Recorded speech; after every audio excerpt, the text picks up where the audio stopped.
听说即将出世的是一位皇子，但是我祈祷出世的是公主，这是为了你和你的孩子着想。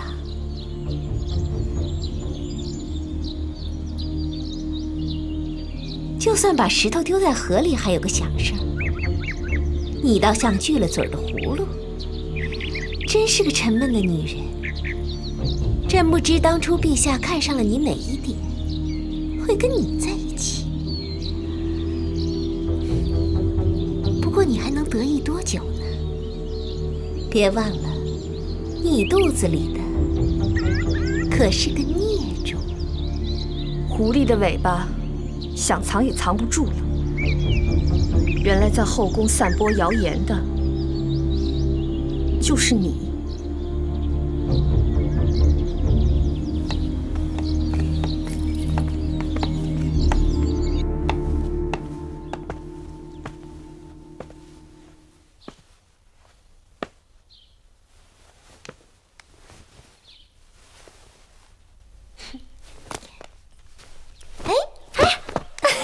死丫头！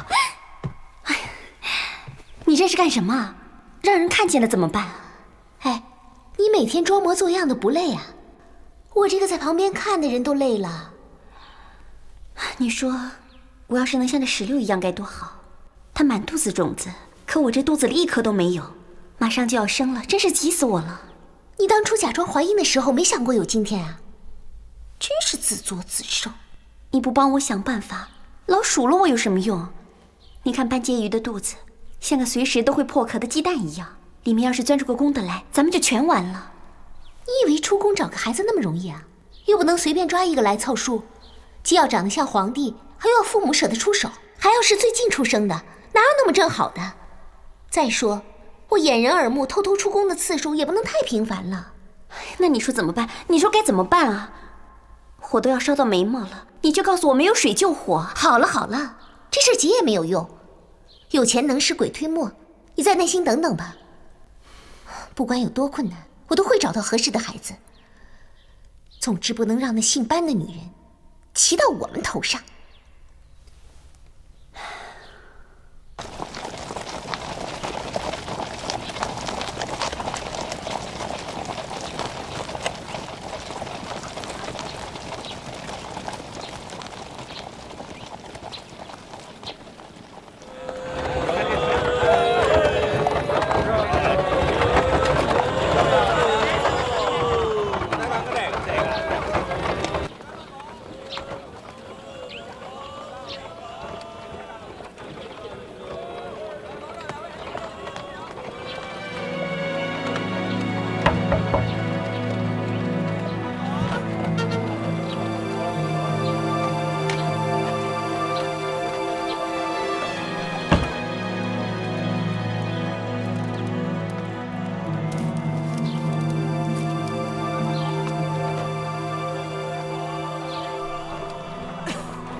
家里实在穷得揭不开锅了，婆婆又病得厉害，要不然我说什么也舍不得卖孩子呀。是个漂亮的男孩，你看。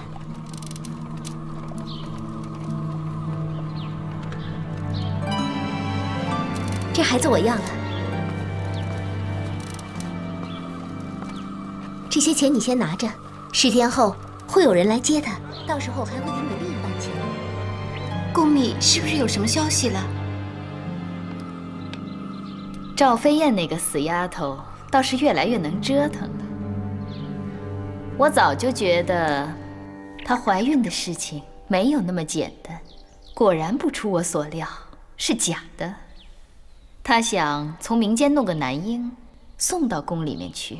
她竟然敢做出如此大逆不道的事，你应该揭穿她，让她得到应有的惩罚。揭穿他对我的大计有什么好处？还不如留着他，或许对我还能有点用。太后，难道你真的要让他弄个假太子出来吗？当然不会。能继承皇位的只有姑的心儿。姑想叫他明白，什么叫做枉费心机。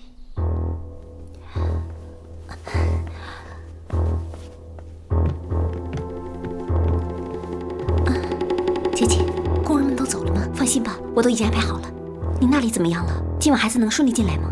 北区的卫士都已经打点好了，3更之后，我派出去的产婆就会把孩子带进来。可是夜深人静的，万一孩子哭起来怎么办啊？这点我早就想好了，让太医开了点安神的药给孩子喂下，这一路上他就会睡得太平平的。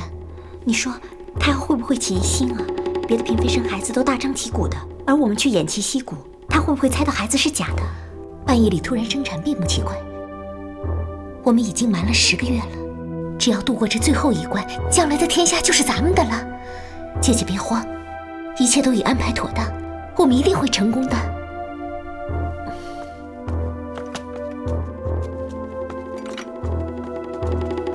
站住！你们要干什么？你们要干什么？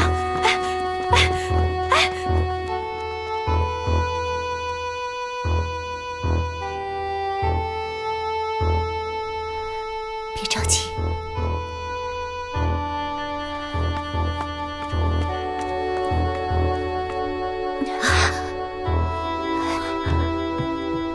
你怎么才来呀？天都快亮了，磨磨蹭蹭的真是没用。孩子呢？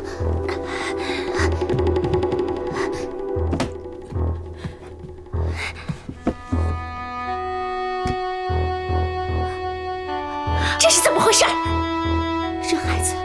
这孩子怎么死了？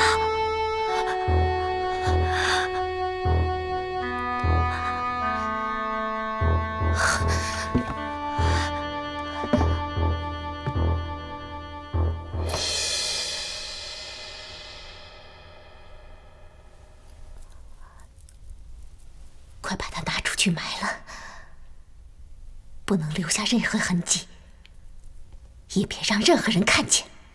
是。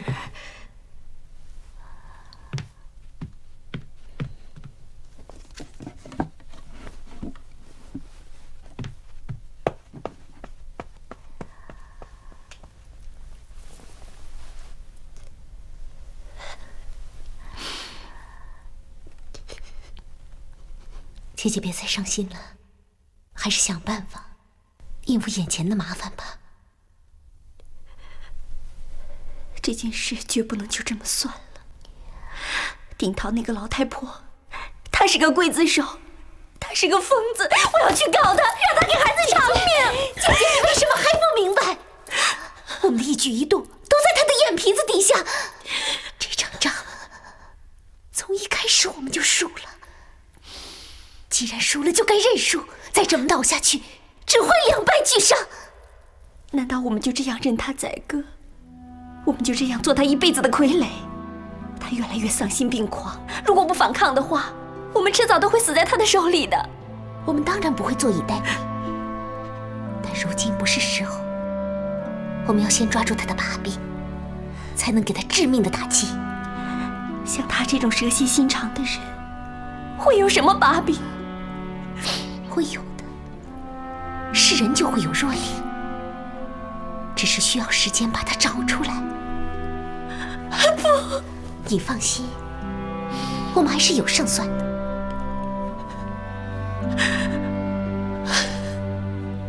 我怎么跟陛下交代？怎么跟皇太后交代？我怎么在皇宫里立足？我什么都没有了，没有了。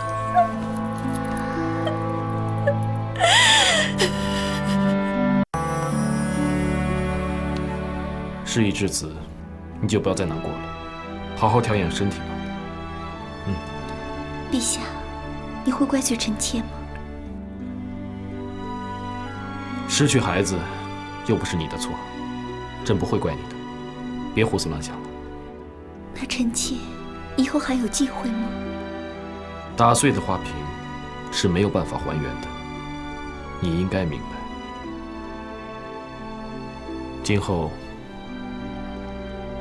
今后你仍然是皇后，但不要再奢求别的了。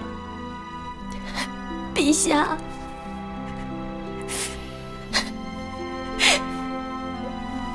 再听到赵皇后流产的那一刻，我心里没有一丝的不忍和怜悯。我不得不承认，那个时候我对生命极其漠视，我关注更多的是皇权的继承。赵皇后长乐未央，退下吧。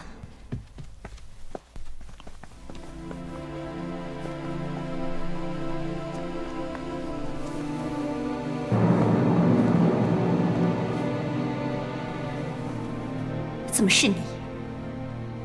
你怎么敢私自闯入皇宫？我是来救你的。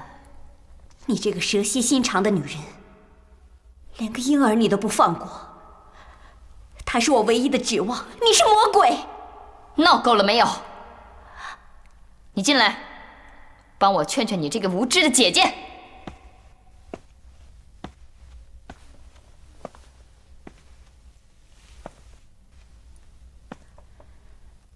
你怎么还跟他在一起？难道你忘了他是怎么害我们的吗？如今想要保住我们拥有的一切，就只能跟傅太后联手。他已经答应不再算计我们了。你相信他？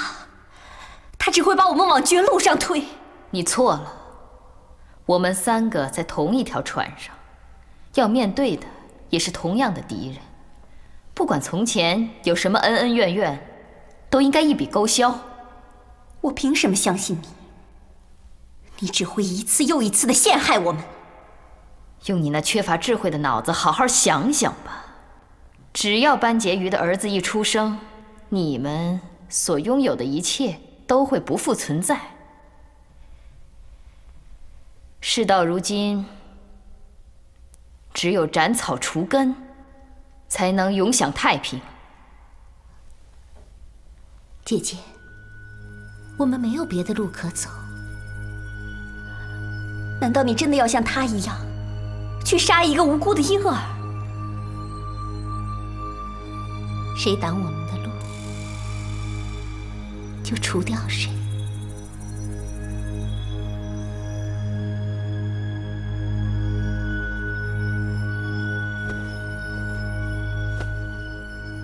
爱妃为何行如此大礼呢？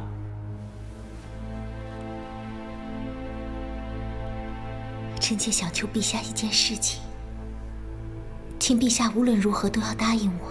这里只有你和我2个人，有什么话不能直说呢？干嘛要用宫里的那套繁文缛节呢？你说吧，只要是你的请求，朕一概答应。请陛下即刻下旨，遣送我和姐姐出宫，永远都不得回来。这是什么胡话？为什么要朕这么做？你明知道朕不能没有你，怎么还会说出这样的请求？如果臣妾还有一丁点办法，也舍不得和陛下分开。你记得吗？我曾问过你，要是我永远不能给你生儿子，你会怎么办？这2件事有什么关联呢？其实早在1年前，他已经为臣妾诊断，说我永远都不能生孩子。当听到这个消息的时候，我的心都碎了。想到这一生都无法为心爱的男人延续血脉，我就觉得自己生不如死。所以那时在为姐姐求情的时候，我其实是怀了必死之心的。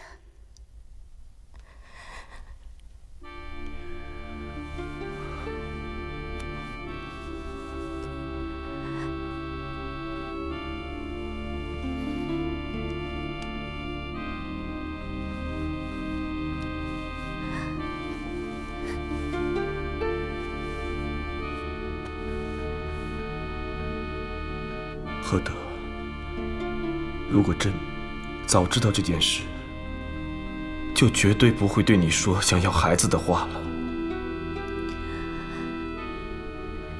心里埋着流血的伤口，却要每天对朕展露笑脸。你一定吃了不少苦。朕答应你，今后绝不会让你再流泪了。相信朕。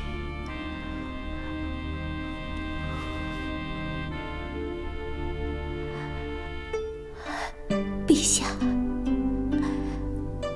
姐姐已经流产了，我也没有孩子。半截鱼的孩子马上就要降生了，陛下，你一定会在皇太后的逼迫下，宣布立他为太子。将来一旦陛下有什么闪失，我们就失去了保护，等待我们姐妹的，只会是万劫不复的地狱。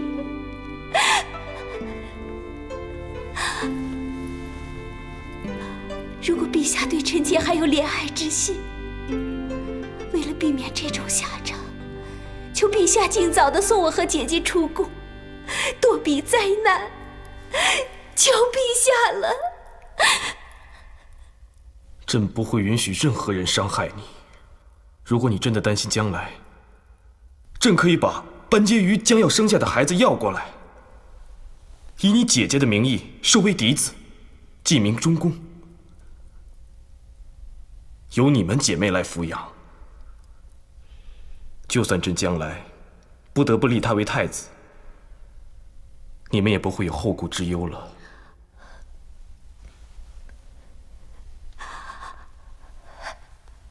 不，陛下，难道你还不了解你的母亲吗？如果我们把孩子抢过来抚养，她会坐视不理吗？到时候不仅不会如愿，说不定还会受到严厉的处罚。更何况过继来的孩子长大之后，如果知道自己的身世，肯定会认自己的母亲做太后。到时候我们姐妹又该如何自处呢？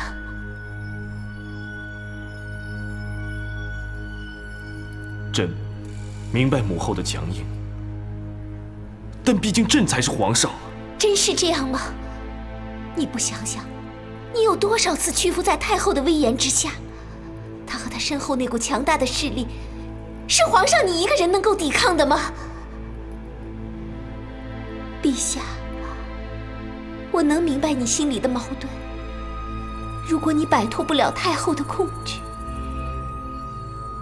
就请你放我们姐妹一条生路吧。不，朕不让你走，你哪儿也不能去。你曾经答应过朕，要永远陪着朕的。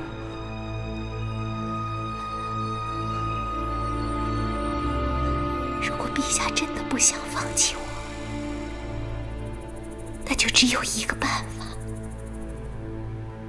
能帮我们。什么办法？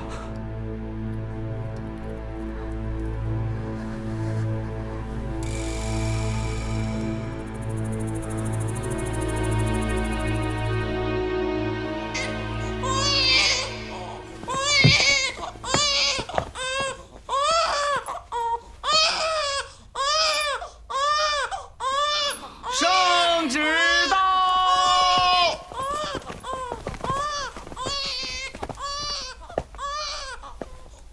皇上不亲自来看望阿田，颁什么圣旨啊？皇上政务缠身，不能亲自前来探视，所以想把皇子接过去看看。这么做太费周章了吧？皇子就在这里，他想看随时来看啊，抱来抱去干什么？不好了，简云夫人晕过去了。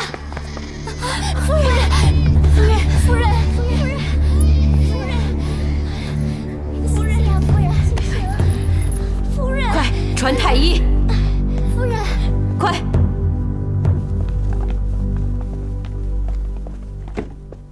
回太后，微臣领旨。无论用什么方法，你必须要救活他。是。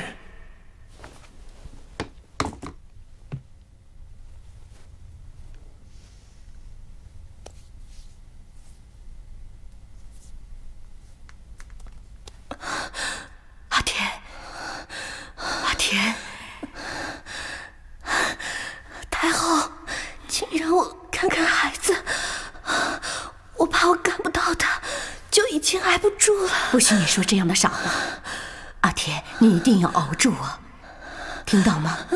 有朝一日，你要亲眼看着你的儿子登上皇位，做个好皇帝。你是他的母亲，谁也不能代替你照顾你自己的孩子，你知道吗？我知道，但是请让我看看他好吗？快，把皇子抱过来。殿下，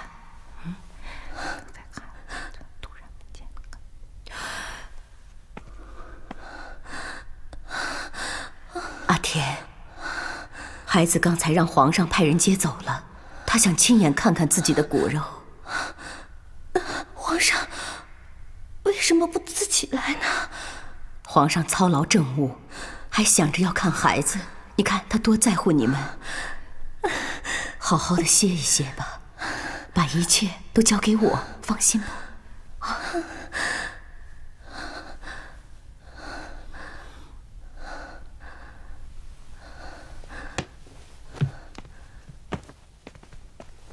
孩子到底哪儿去了？谁也没看到。但刚才来传圣旨的那个患者不见了，恐怕是他带走了皇子。可是能把皇子带到哪儿去呢？会不会是赵氏姐妹派来的？他们两个应该不敢这么明目张胆吧？我去一趟宣誓殿，阿田就交给你了。是。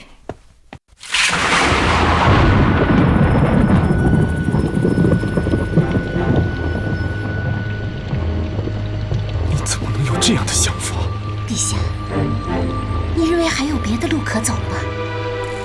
这样做虽然很残忍，却是眼下唯一能够摆脱困境的办法。何况，除掉一个孽种，对你、对汉室江山都是最明智的保护。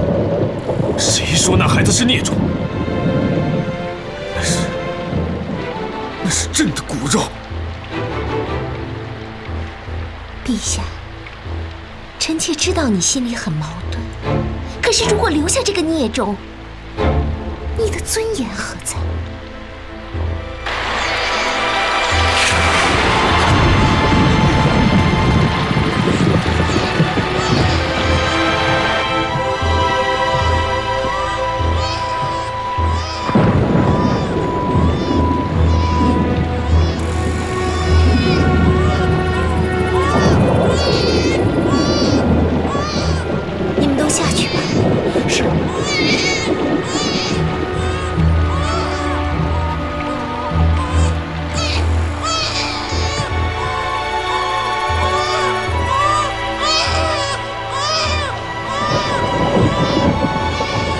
你要干什么？不行，不能伤害这孩子，把他给我！你不要阻拦我！如果不下手除掉他，我们姐妹早晚会死在他手上。难道你希望死的是我吗？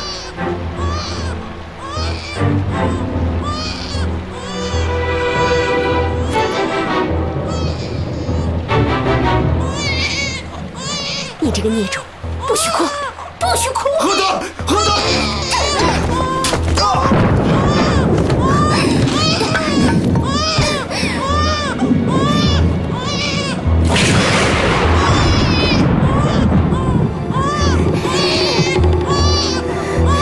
朕命令你放手！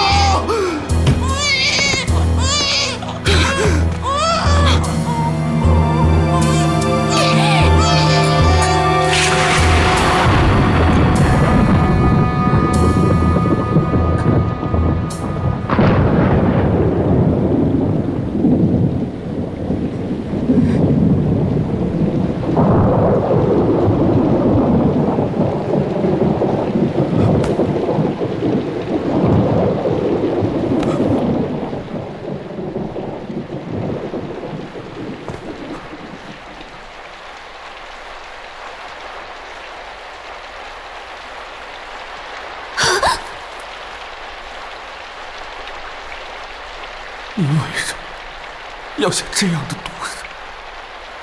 为什么一定要杀了他？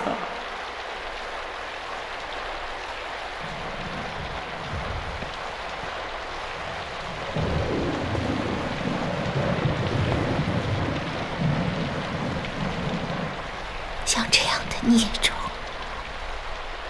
人人得而诛之。我只是做了自己该做的事情。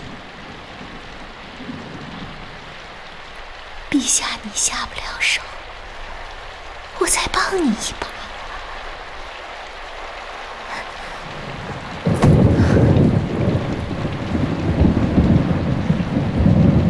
如果陛下认为臣妾做错了，就马上处死我吧。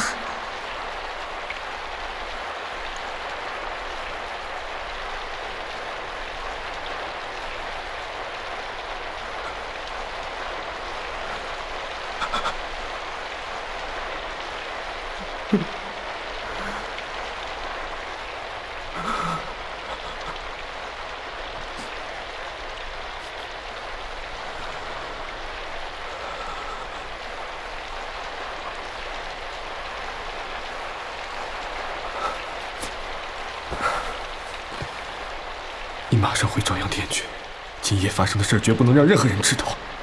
快走！如果我们后来看到你，就糟了。那你怎么办？快走！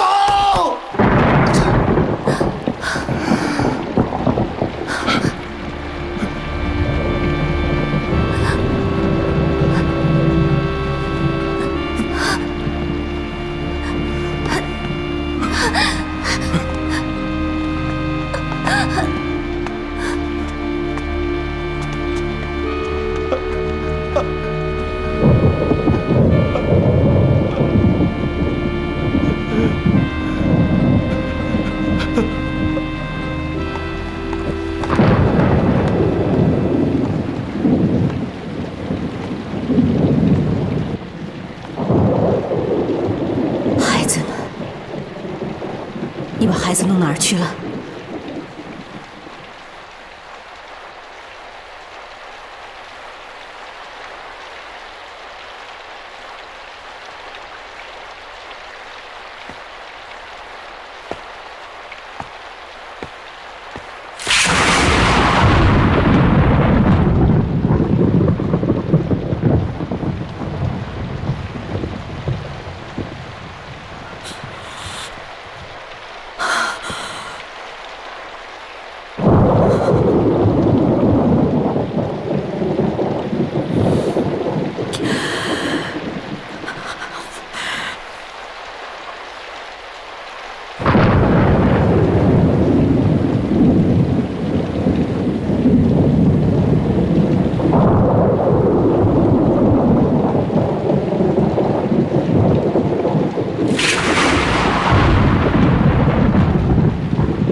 孩子是怎么死的？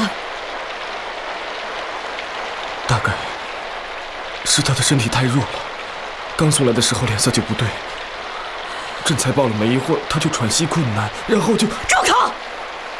你还敢撒谎！孩子的脖子上明明有被掐死的淤痕，是谁下此毒手？说！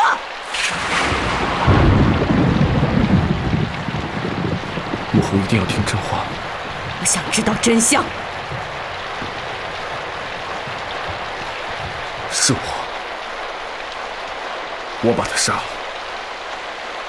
你说什么？我把他杀了，因为他是个身份不明的孽种，没有权利活在世上。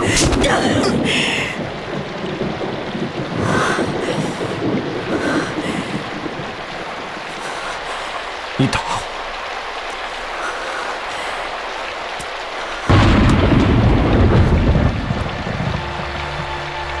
当我是太子的时候，你打过我。可如今朕当了皇帝，就算你是母亲，也没有权利打一个皇帝。打的就是你这个逆子！我没有想到，你居然丧心病狂到这种地步！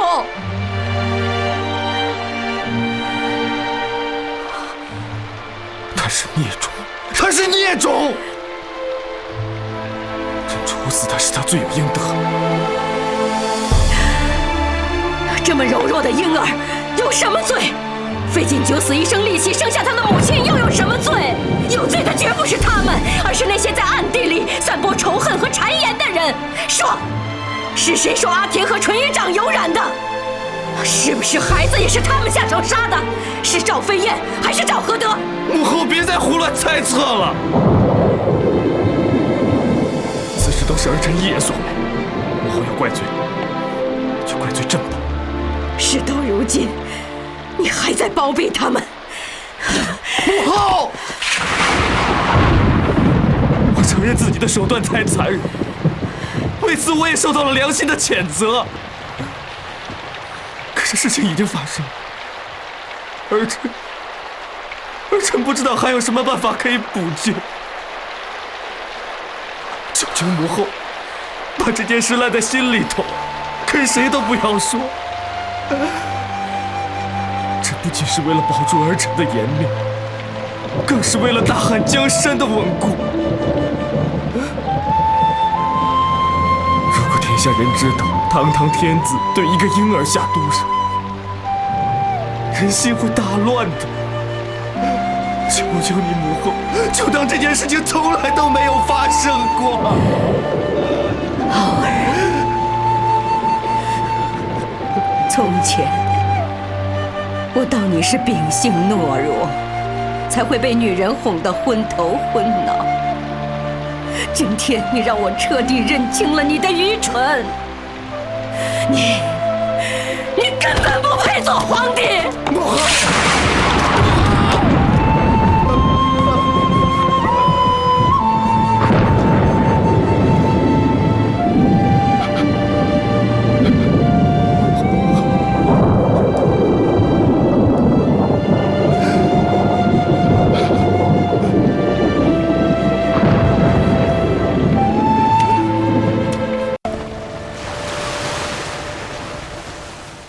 你怎么这么沉不住气呀？害怕了吗？我告诉你，如今怕也已经晚了，你已经没有退路了。我不像你那么冷血，短短几日接连杀死2个无辜的婴儿，还能若无其事？哼！他们又不是我亲手杀的。你心里比谁都清楚，如果不是因为你，他们会活得好好的。姑悄悄入宫，已经对你一再忍让。姑想做的事还轮不到你管，你只要闭上嘴，在一旁老老实实的看着就行了。你以为我还会俯首帖耳的做你的傀儡吗？休想！你以为你能够蒙蔽所有人，得到一切吗？我迟早会叫你付出代价的。哦，那你打算怎么做？到太后那儿去揭发我吗？难道你到今天还不明白，这是个弱肉强食的地方？失去了皇帝的宠爱，也就失去了唯一可以反败为胜的机会。你仔细看看你自己，你还有什么资格在我面前自命不凡呢？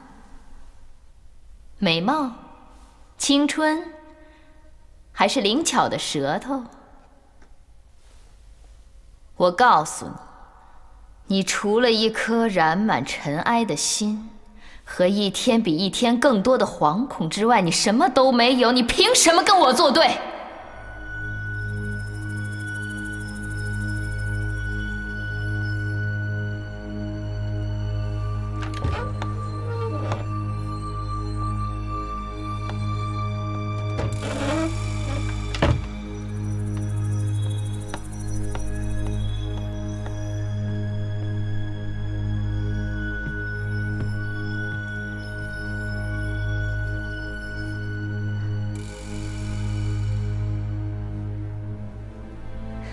太后，你们这是怎么了？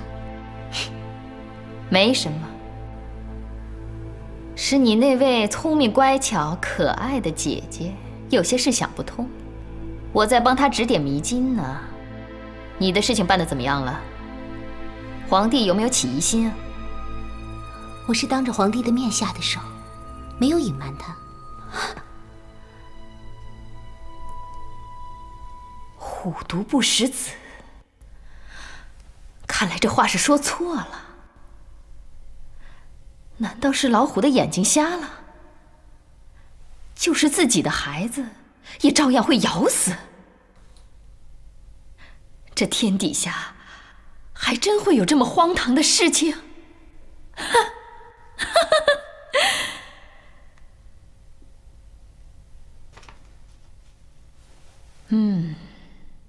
既然事情已经办成了，姑也不便久留了。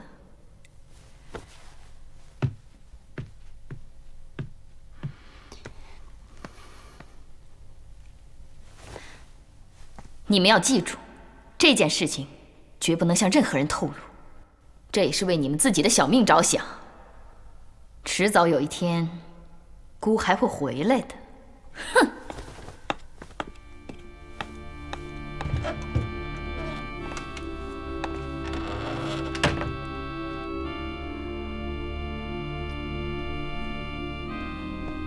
没想到，你也彻底沦为了他那样的魔鬼。正是你眼前的魔鬼几次三番的救了你，让你不至于变成个死人。在这地狱一样的永巷，唯有魔鬼才能生存。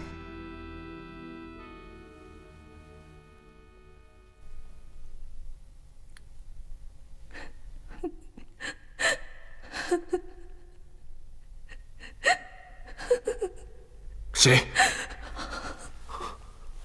你是谁？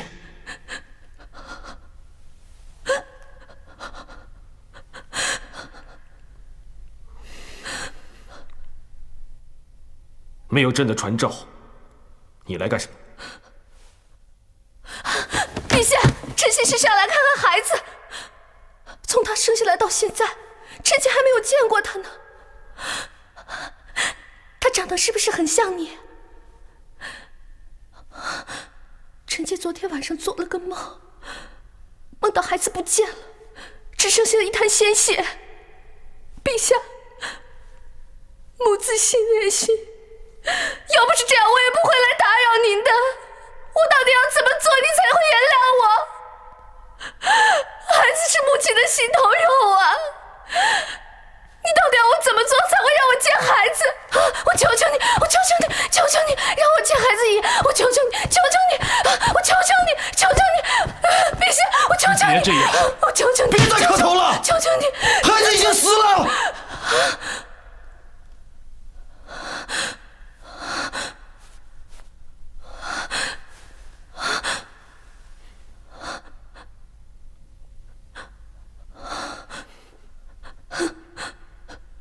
你说什么？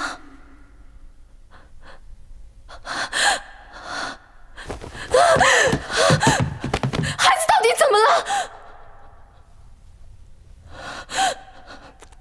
孩子送来没多久，就夭折了。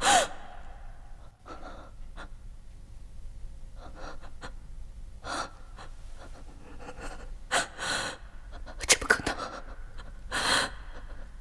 这不是真的。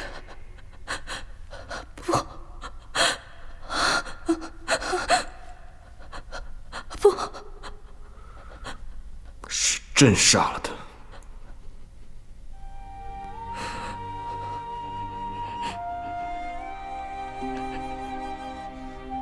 你杀了他？你为什么要杀了他？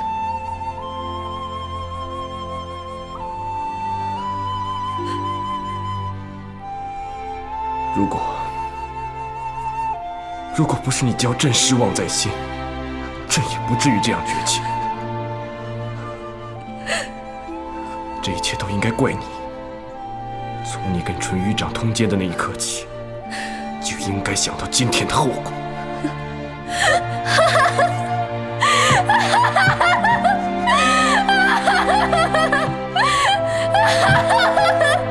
你笑什么？我笑。你笑我居然会爱上你这样一个瞎子！不仅眼睛瞎了，连你的良心也瞎了。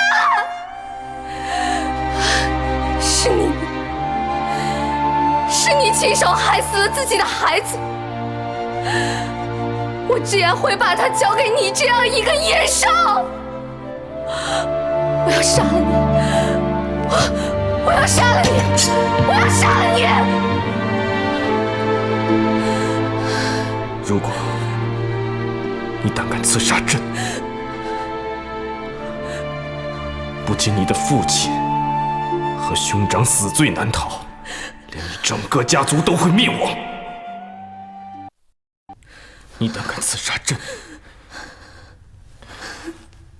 不仅你的父亲和兄长死罪难逃，就连你整个家族都会灭亡。明白这些，你还要这么做吗？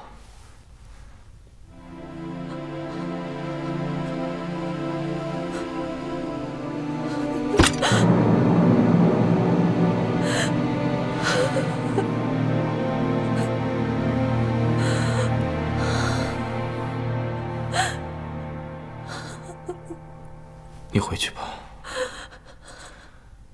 来人！不许过来！不然我就杀了皇上！陛下，陛下，陛下！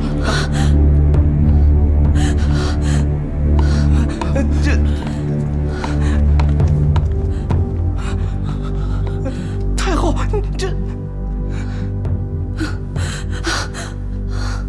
你们退下。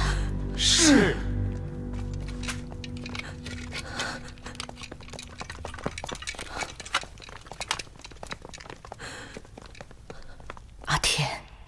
你这是在做什么啊？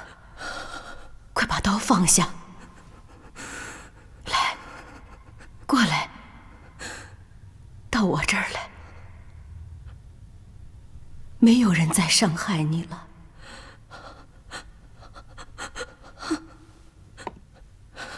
你别过来！太后，我一直相信你会保护我和孩子。就算全天下的人都骗我，我也相信你不会骗我。即使阿娥姐姐那么悲惨的死去，我也从来没有动摇过我对你的信任。现在我才知道我自己有多傻，我被你们母子玩弄于股掌之间。是你们联合起来杀了我的孩子！你们这些凶手！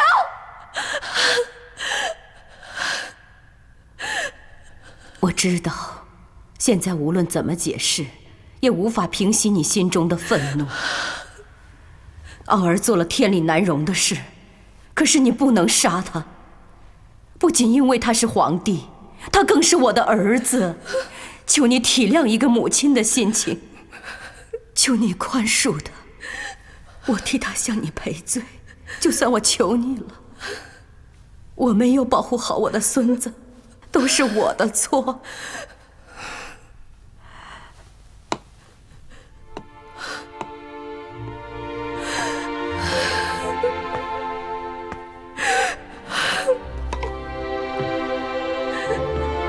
你也是母亲，就应该明白失去孩子有多痛苦。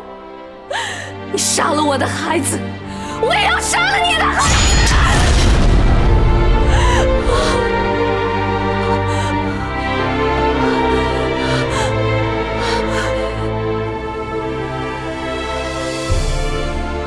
阿天，如果你一定要报仇，就杀了我吧。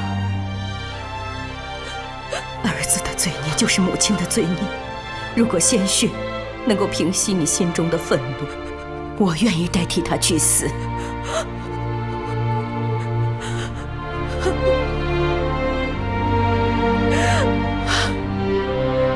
太后，我没想伤害你。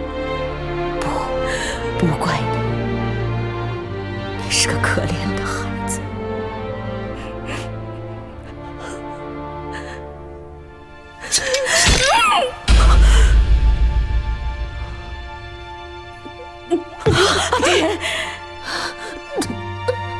天，阿爹，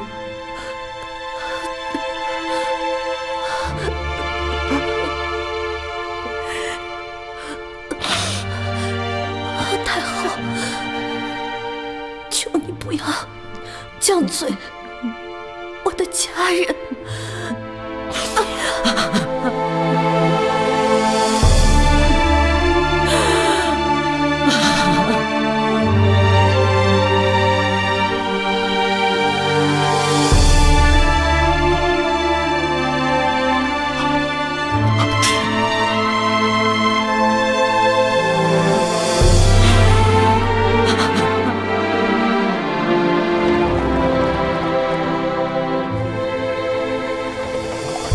随和元年的春天，永巷才再度热闹起来。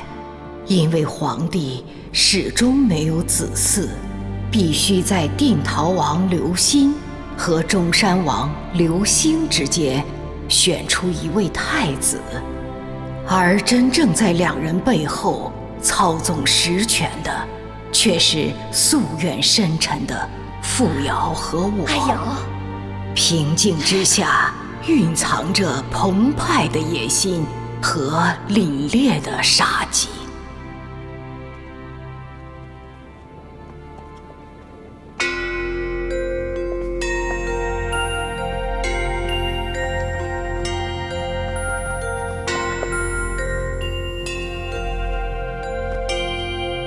定陶王刘欣、中山王刘兴叩见陛下，太皇太后殿下。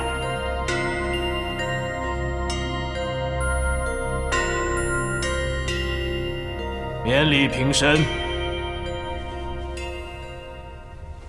谢陛下。康皇帝，你的容貌真的是太像你父王了。只是你父王的笑容更加灿烂、明媚，使人如沐春风。刚才有一瞬间，朕还以为是康帝回来了。祖母教我，要像父王那样，仁厚忠义，德才兼备。只是我才智平庸，还远不及父王。小小年纪就这样懂得谦虚，看来定陶太后是花了不少心思养育栽培你啊。定陶王，你为什么带来这么多官员上朝啊？祖宗有定制，诸侯王入朝面圣，应率封地内2000担官同行。国父、国相、中尉都是封地内2000担官，所以都可随从。中山王为何只带国父入朝？是依据的什么法令呢？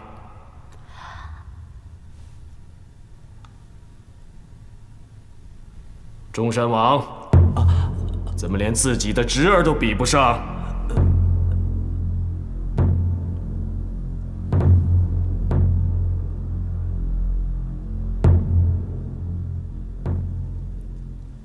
我在中山呐，最想念的就是这兔肉了。这么多年了，我还是忘不了这个味儿。阿元，你都已经是做祖母的人了，馋劲儿还是改不了。哎呀，皇太后啊，你还不知道阿元吗？从小啊就这么爱吃，哎呀，都这么大岁数了，还这么有胃口。他呀是吃得下也要吃，吃不下他也要吃，也不怕把自己撑死。像我这样堂堂正正的吃成个胖子也没什么，就怕有些人不知足啊，这大腿呀，都撑得比腰还粗了，还跟别人抢呢。我还用抢吗？都在我自己碗里呢。我想什么时候吃我就什么时候吃，我气死他我。皇太后，你给评评理，这么多年了还这么霸道。好了，为多大点事儿，你喜欢的话，我让庖厨给你做。你们两个人为了那么大点事儿争成这样。再说了，要争到未央宫去争，不要在我的长乐宫里争。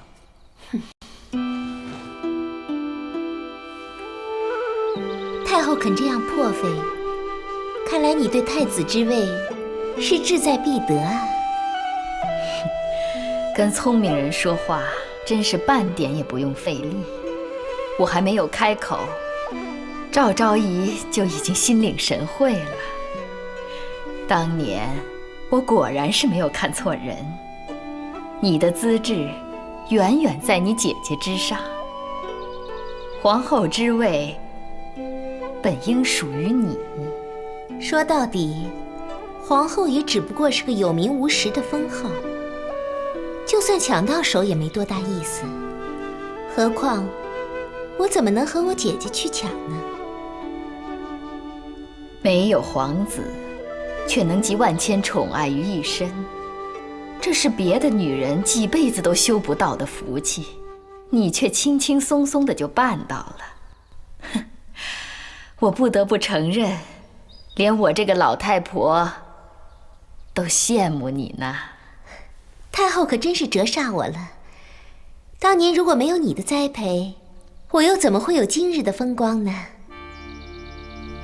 不过册立太子这种正事，皇上是不会愿意让女人插手的。就算我想帮你，恐怕也心有余而力不足啊。赵昭仪啊，不用多虑。姑已经说服了翟方进和朝中多位重臣一起支持馨儿，你的支持只不过是锦上添花啊。你若不肯助我一臂之力，等到将来我的孙子登基之后，昭仪的风光恐怕就到头了。我也没说不帮你啊，只是这件事困难重重，中山太后那边有皇太后撑腰，而昔日我和这位中山太后又有一些过节，如果我有什么动作，只怕皇太后那边会跟我为难的。无需担心，中山太后是个母老虎，可要论心计，她还不如你的1/10呢。何况等他们知道的时候，这大事已成定局，他们又能把你怎么样呢？哎呀，你就不要再推辞了。姑知道，能够扭转皇上心意的人，非赵昭仪莫属。郑君啊，咱们只有把馨儿扶上皇帝的位子，大汉才能太平，永相才能太平，你我才能太平啊！要是让阿瑶得了逞，恐怕无论是谁，都永无宁日了。我都明白，就算我身为皇太后，也不能强迫皇帝做决定，他心里面有他自己的想法。你要是按照他的想法去做，那可就糟了。这还没到分胜负的时候，我心里有数。我会去说服皇上，为了社稷着想，也不能让阿瑶夺了权。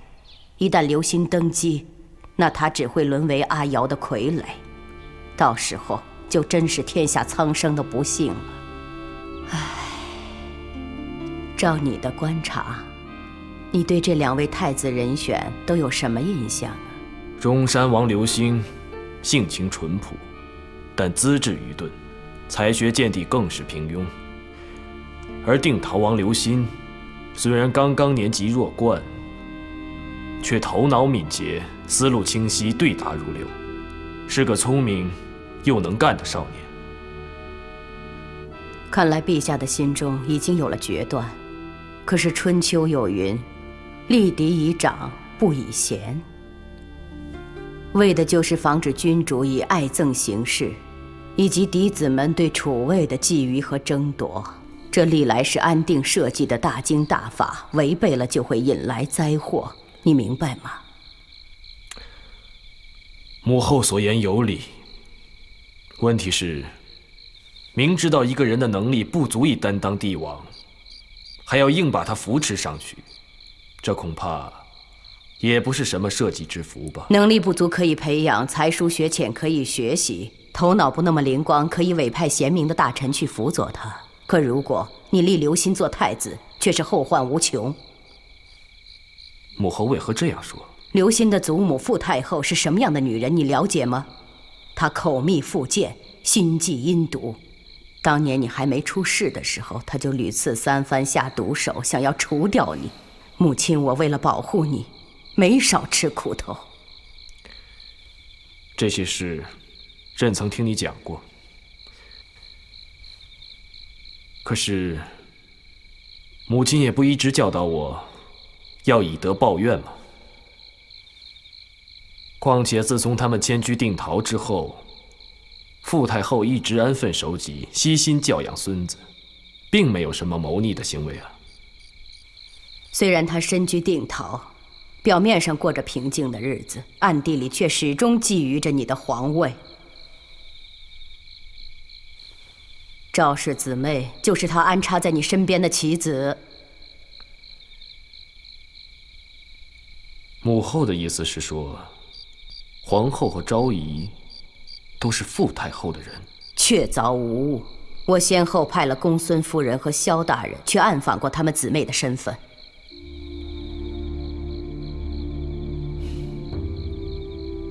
可是母后，为什么到现在才跟儿臣提起这件事？因为你的整颗心都被赵合德给攥在了手心里面。就算母亲告诉你他是魔鬼，你会相信吗？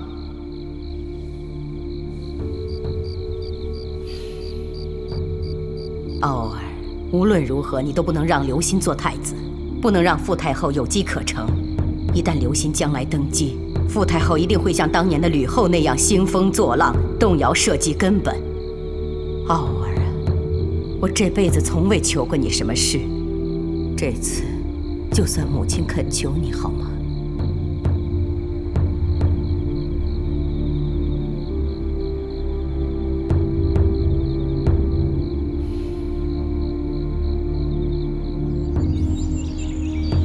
朕打算立中山王刘兴为太子。众卿家到底是赞成还是不赞成？不要在底下窃窃私语，大声给朕说出来。陛下，定陶王是你弟弟的儿子，礼曰：昆弟之子，有子也，为其后者为之子也。臣以为定陶王亦立为太子。臣以为立嗣为亲，中山王乃先帝之子，是陛下的亲兄弟。以尚书盘庚中殷之吉王的先例来看，当立中山王为太子。丞相和大司空所言各有道理。还有谁想禀奏？礼曰：兄弟不相入庙，立弟弟为太子，有悖宗法祖制。陛下，中山王才疏学浅，不堪委以君王重任。立储理应选择德才兼备之人。定陶王的聪明才智是有目共睹的，臣等一致支持他。定陶王尚且年幼，一旦登基，难保不受制于人，请陛下三思。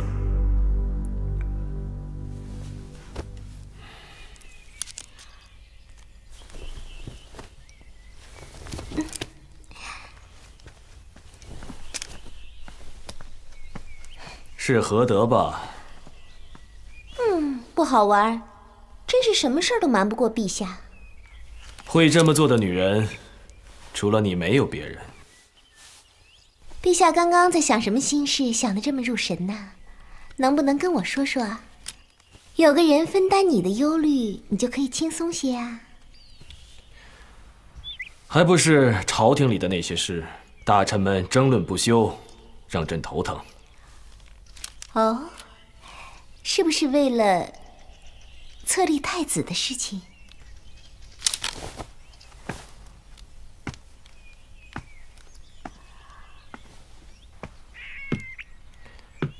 你觉得朕该立谁为太子呢？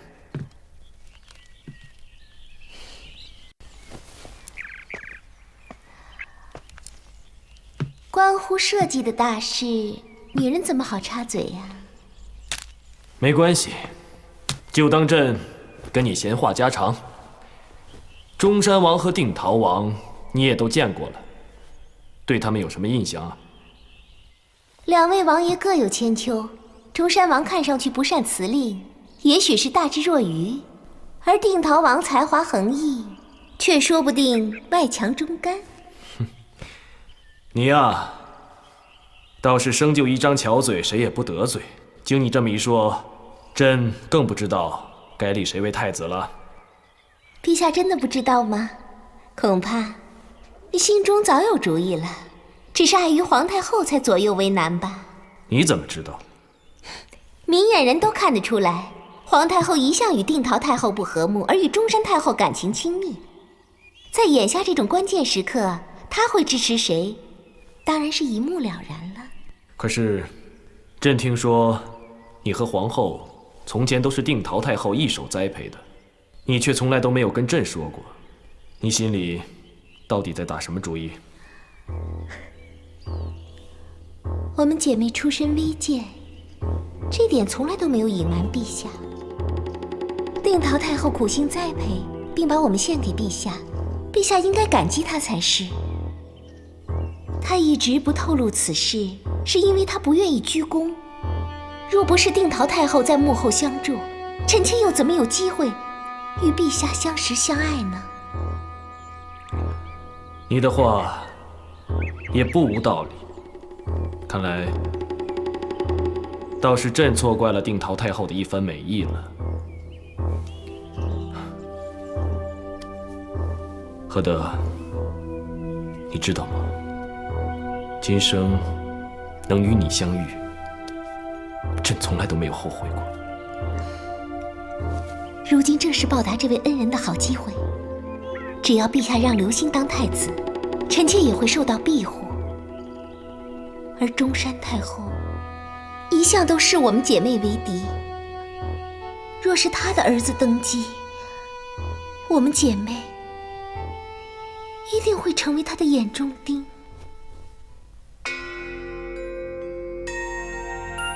朕不蒙天佑，至今未有祭祀，天下无所系心。观于往古进士之界，祸乱之盟，皆由私焉。定陶王欣于朕为子，慈人孝顺，可以承天序，继祭祀。其立欣为皇太子，封中山王舅谏大夫冯参为宜乡侯，邑中山3万户，以慰其意，钦此。臣领旨谢恩。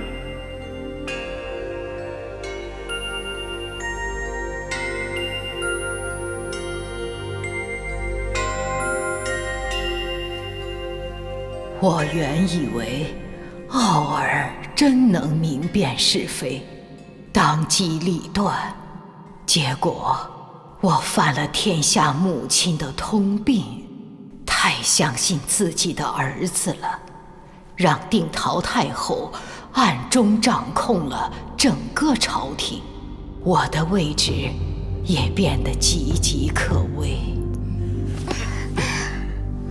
陛下，你忘记服药了。此药能助你雄姿勃发。你不是每日都要服下一颗吗？有道理，这丹药可是方士进献的宝贝。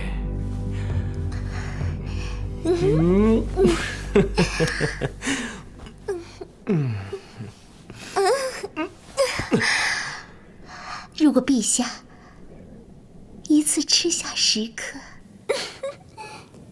不就可以给臣妾10倍的快乐吗？好，那朕就把这些丹药全都吃了。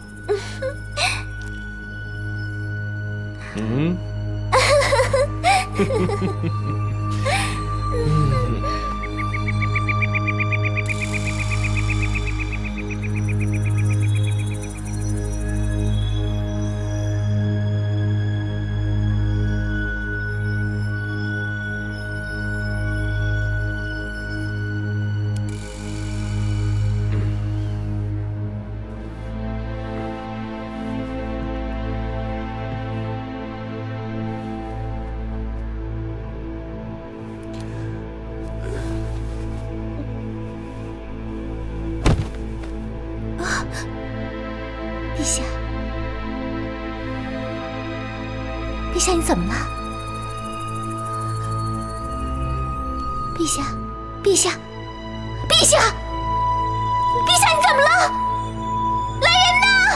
陛下昏过去了，快来人呐！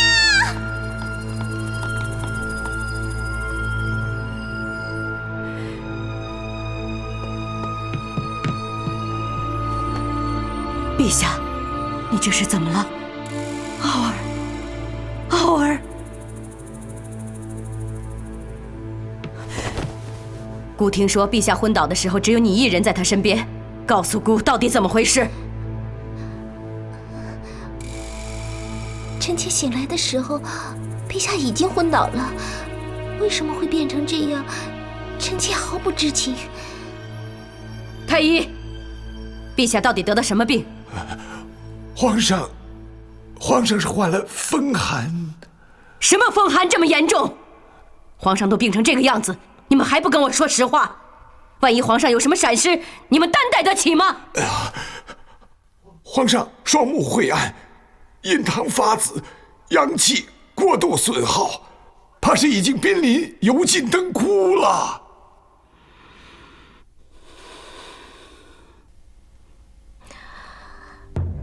赵昭仪，请你离开这儿。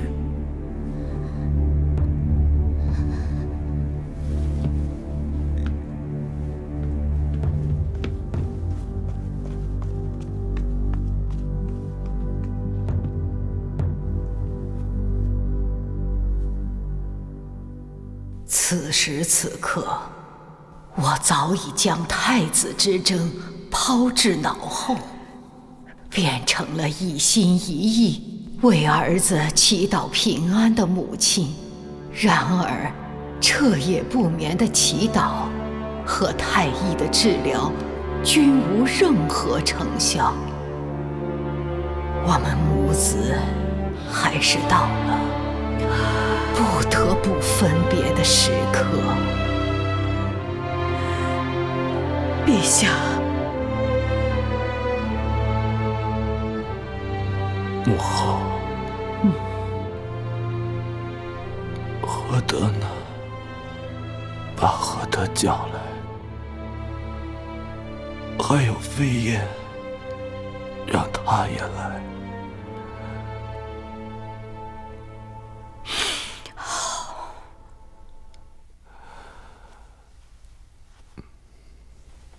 飞燕，这些年你辛苦了。如果不是嫁给我，你可以跟喜欢的男人一起去你们喜欢的地方，做喜欢做的事。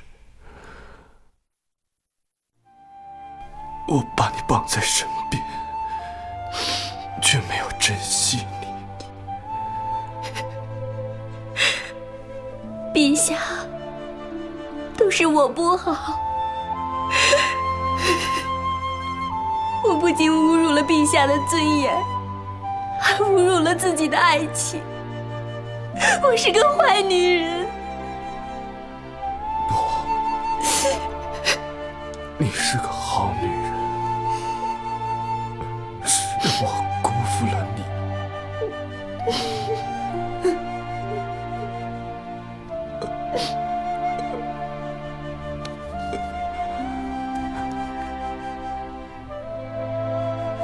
何德，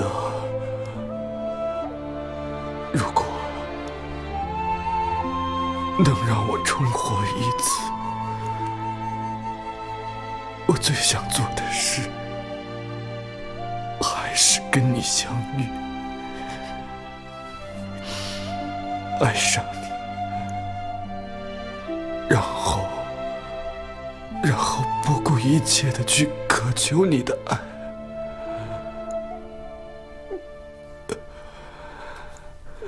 陛下，对于这样的女人，你不可以再留恋。母亲，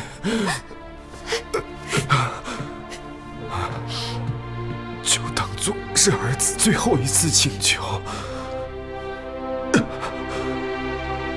在我死后，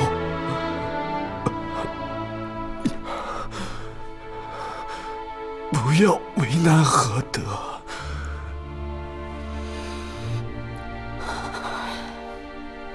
如果你不答应，我在地下都不会瞑目的。母亲，答应我。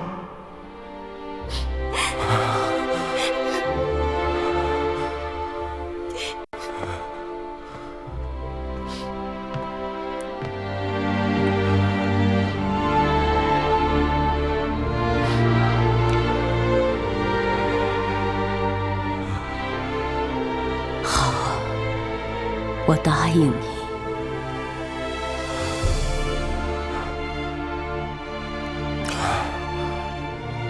小时候，我连做梦都会梦到你把我抱在怀里，温柔地给我唱歌。可是梦醒来后，眼前却只有你的冷面孔。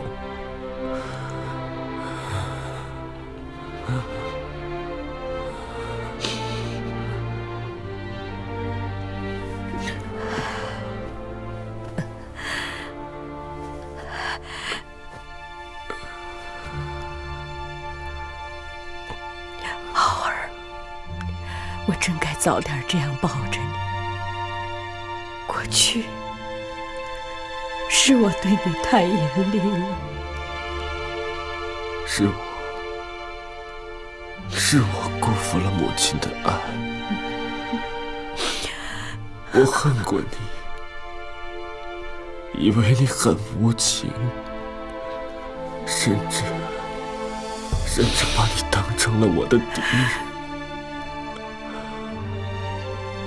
每次看到你痛苦，我就感到报复的喜悦。我真是为自己的愚蠢而羞耻。母亲，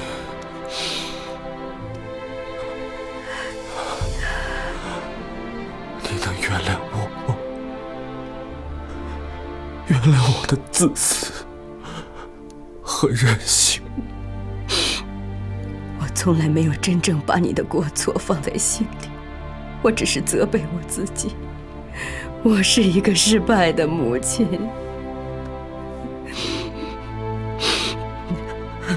为了我，母亲吃了太多的苦，我却从来都没有报答你，还处处跟你作对，让你伤透了心。为了反叛你，两个无辜的女子死在了我的手上，我的双手沾满了他们的血，这辈子是洗不掉了。如果阿田和阿娥地下有知，听到你的忏悔，他们会原谅你的。听不到也没关系，我会亲自去跟他们忏悔。无论他们想怎么报复我，我都甘心接受。还有阿田的孩子，这是我所有春心当中最不可饶恕的。但愿我的死能抵偿我的罪孽。傲儿，既然你有勇气忏悔，就一定有勇气活下去的，是吗？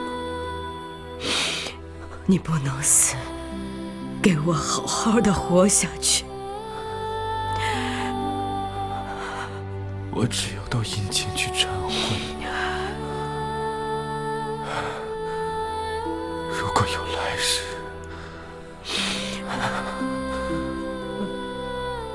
我想继续做你的儿子，补偿你。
谢大人，你是怎么知道这些事情的？臣调查这些事情已经不是1天2天了，早在皇上驾崩前的几个月，臣就开始到处搜罗证据，为的就是有一天能让真相大白于天下，还那些枉死的冤魂以公道。既然你早就知道，为什么不早来禀报呢？微臣虽有心维护正义，怎奈我官轻人微，说话没有分量。如果皇上在世的时候就出面揭发赵氏姐妹，恐怕早已人头落地了。妹妹，大事不好了！到底出了什么事啊？让姐姐这样惊慌。我刚得到消息，司隶校尉谢光在皇太后面前参了我们一本，把谋害许皇后、班婕妤还有杀死皇子的事情全都扯了出来，还搜罗了一堆人证和物证。这下我们可要大祸临头了。皇上刚一咽气，他们就巴不得我们死。好啊，让他们来啊，大不了鱼死网破。妹妹，这个时候我们不能再跟他们较劲了。好汉不吃眼前亏，干脆咱们出宫吧。如今我们已经生是宫里的人，死是宫里的鬼了，往哪里逃啊？如果被抓回来，只会死得更难看。我在来的路上就发现不对劲儿，交房殿和朝阳殿突然多了不少人，恐怕是皇太后派来监视我们的。我们不能再坐以待毙了，赶紧得想想办法呀！真正想要对付我们的是定陶太后。谢光是定陶太后的人，他一定是受到了定陶太后的指使，才会对我们落井下石。否则此人跟我们远日无冤，近日无仇，为什么要对付我们呢？这个恶毒的老太婆，原来一切都是她在背后捣鬼。看来她非要把我们置于死地才能够安心，因为我们知道她所有的阴谋。我早就知道会有这么一天，但是我绝不后悔。我们曾经得到过的恩宠和荣耀，是别人穷尽一生也无福得到的。就算死，我们也死得荣光。妹妹，千万不要说这种话。如果你死了，姐姐一个人在这个冷冰冰的世上，怎么活得下去呢？答应我，你不要做傻事，答应我。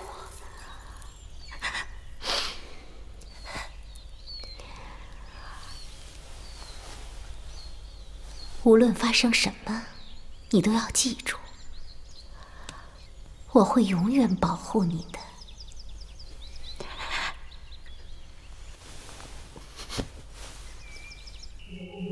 我不得不承认，赵合德的样子干净得像个婴儿，可惜在这副天使的面孔里面是一副魔鬼心肠。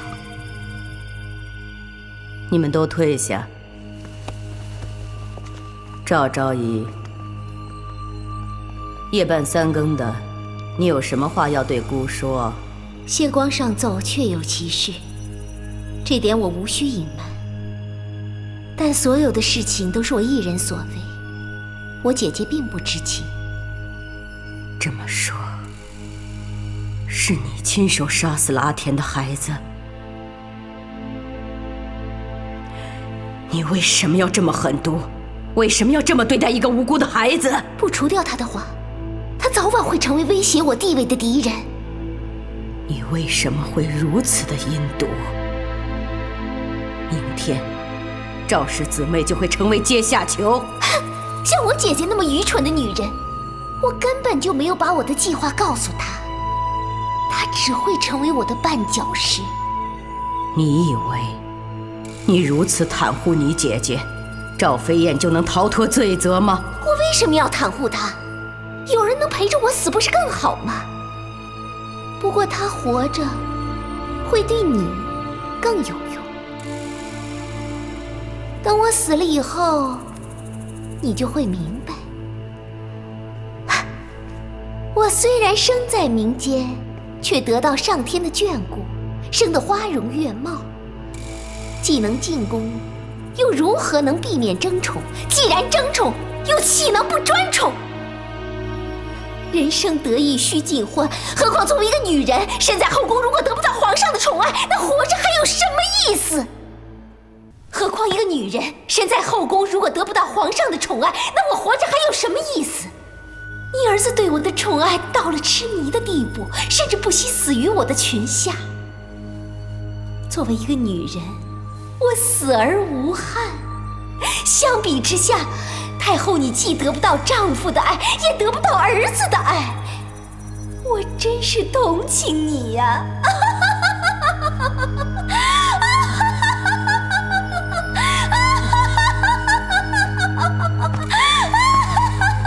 放肆！你这个魅惑人心的妖女！妖女？不错，我就是一个迷惑男人心智，让他们神魂颠倒的妖女。可是你的儿子到死都还蒙在鼓里，以为杀死的是个孽种。为了保护我，他甚至替我隐瞒了真相。看看你有多失败！你的一生都不如我这么光芒耀眼，你还不如我这个妖女、皇后、太后、太皇、太后！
让我进去！你们这些看门狗，快滚开！滚开！不能进去！我要找那个狠毒的老太婆！让我进去！让我进去！皇后殿下，你这样大呼小叫的，不觉得有失身份吗？让他进来吧，姑倒要看一看，他这么着急找姑，到底有什么事？放手！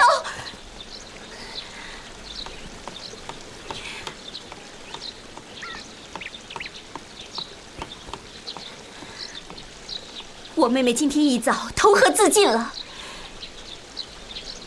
你现在心里是不是特别高兴，特别得意呀？不需要你亲自动手，就可以轻而易举地拔去眼中钉。赵合德自杀，跟姑扯得上什么关系？何况他罪有应得，他做过什么，姑不说。皇后殿下心里不是不清楚吧？那都是在你的教唆下干的，你才是真正的幕后凶手。陷害许皇后、班婕妤，还有杀死皇子，不都是你谋划的吗？可笑至极呀！你说这些有什么证据？哼！哦，姑想起来了，一定是皇后殿下痛失爱妹，受了太大的刺激，脑子不清楚，才会这么满口胡言的吧？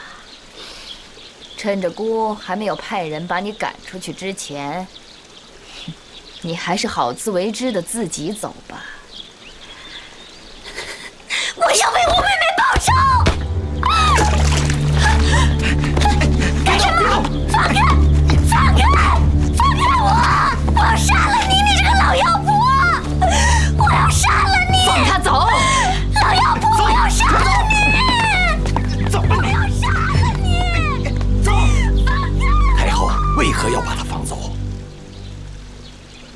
他不过是孤一个小小的鱼饵，孤还要用它来钓大鱼呢。你们不是他安插在宫中的棋子吗？为什么突然之间和他反目成仇了？我不妨跟你打开天窗说亮话。傅太后才是真正的幕后凶手，我妹妹也是受她的教唆，才会一步步踏上不归路的。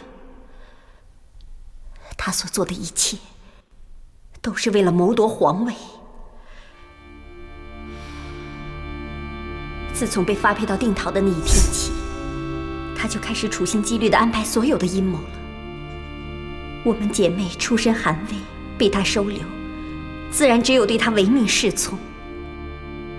可是她却心怀鬼胎，一步步把我们推入了地狱。刚才你说的这些，除了你之外，还有人知情吗？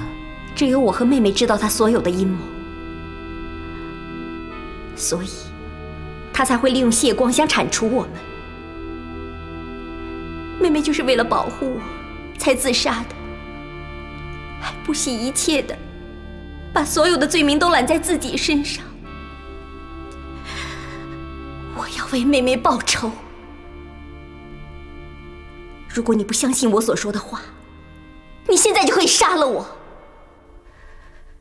但是那样只会让你真正的敌人拍手称快。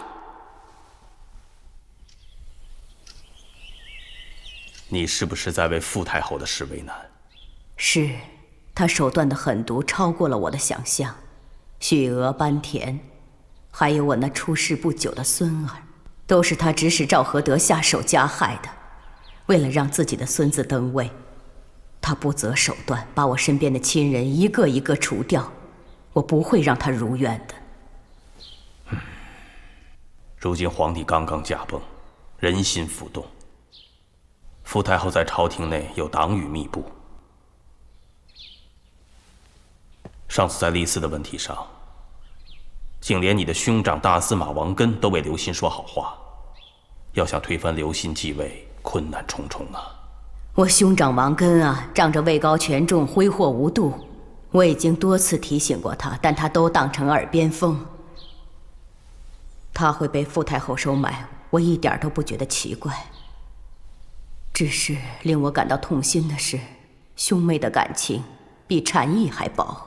好在如今已经由你的侄子王莽接任大司马，他的人品和才能得到举朝上下的认可，相信他不会辜负你的期望。萧大人，你身为大司空，王莽为大司马，你们是我的左右手，这次的夺储之争就靠你们了。事不宜迟，尽快动手，一定要让中山王取代定陶王，继承皇位。我会私下约请丞相翟方进和大司马王莽一起商议废太子的事。皇太后，你还是不宜直接出面，一切由微臣代往吧。好。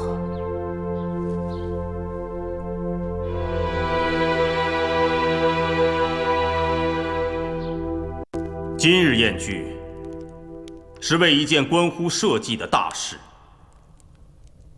要与两位大人从长计议。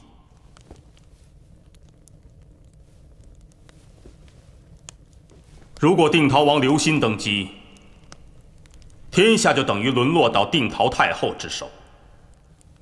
到时候不仅是汉室江山的不幸，更是苍生黎民的不幸。为今之计，只有让中山王取代定陶王继位，才能扭转乾坤。这也是皇太后的心意。但此事需秘密进行，一切还要靠两位的全力支持。废除太子有违先帝意愿，就算你我身为三公，可一旦掀起夺储之争，却难以服众。吾等怕是无力回天了。翟丞相此言差矣，大臣乃朝廷柱石，事关社稷，岂可畏难退却？定陶王年幼，定陶太后又野心勃勃，若听凭那女人摆布，将来皇帝形同傀儡，我等万万不能让那样的灾祸发生。定陶王的才智和学识都在中山王之上，这也是经过先帝亲自考证的。而皇太后和定陶太后一向面和心不和，宫闱之争时有发生。如今皇太后支持中山王等位，这既不符合祖制，又不顺应人心。到时候面对这些责难和非议，我们总不能睁一只眼闭一只眼吧？做臣子的，这个时候自然应当出面替皇太后做挡箭牌，不然何以称股肱之臣？两位大人不必争了，我明白丞相的顾虑。自古以来，成王败寇，夺储一旦失败，别说三公的官位不保，就是项上人头也保不住。可是，在这紧急危难的时刻，不正是需要我们挺身而出吗？就算为此付出性命，我萧玉也在所不惜。相信大司马也与我的想法一致，能否助我们一臂之力？请丞相三思。望丞相三思。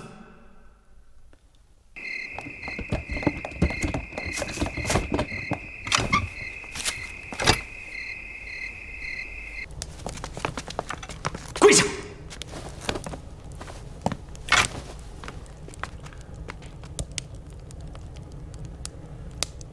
定陶太后，大司马，没想到你还有机会到孤的监牢里来做客吧？定陶太后，你竟敢绑架朝廷要臣，快放我出去！来人呐！哼，你就是在这喊破了喉咙，外面也没有人能听见。哦，我都忘了，这个监牢啊，是孤用特殊的材料建造的，外面的声音传得进来，而里面的声音却传不出去。王莽，你信不信？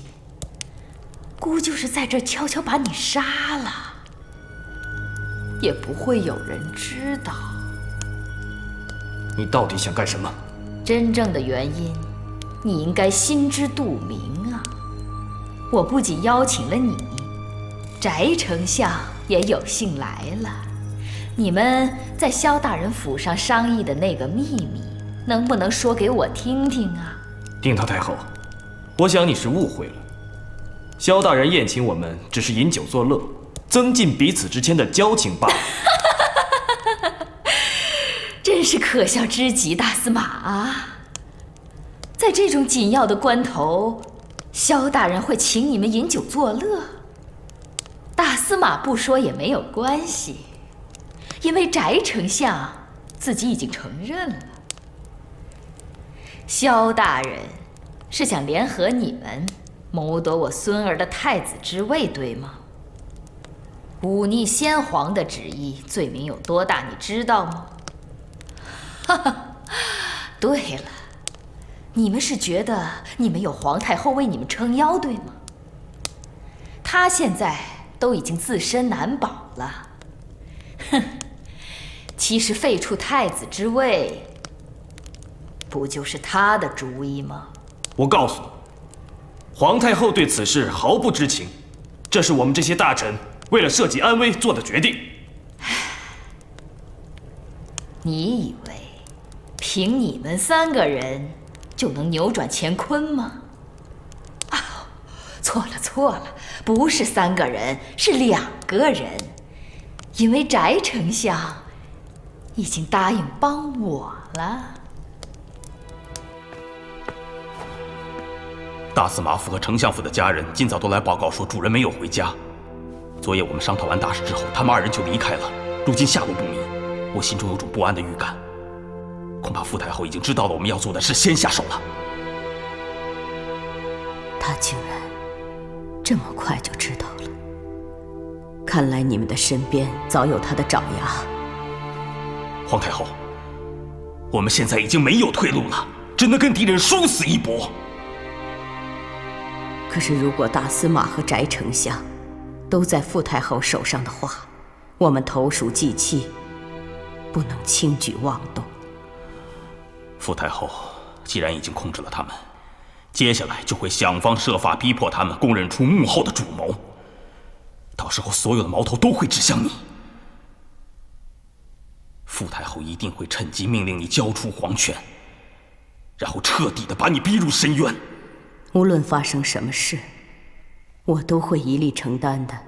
萧大人，你不必为我担心，你也要保护好自己才是。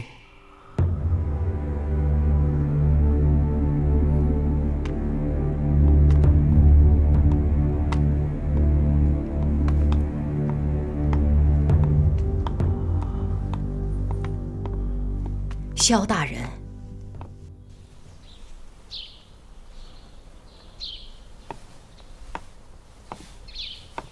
萧大人，出了什么事了？从来没有见过你这样心事重重的样子。夺储之事已经败露，用不了几日，傅太后就要到长乐宫来兴师问罪了。此事不是一直都在秘密进行吗？傅太后是如何得知的？到处都有她安插的耳目，只是没想到，她竟然敢劫持大司马和丞相，把他们扣为人质。这样一来，就是想要对付她，我都无法动手。那皇太后不是很危险吗？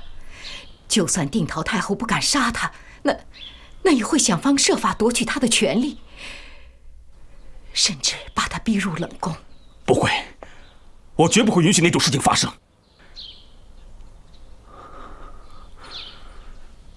如果不能保护他，我留在他身边还有什么用呢？你是想要……请你什么都不要跟皇太后说，要不然她一定会阻拦我的。这是我能为她做的最后一件事。请你成全我。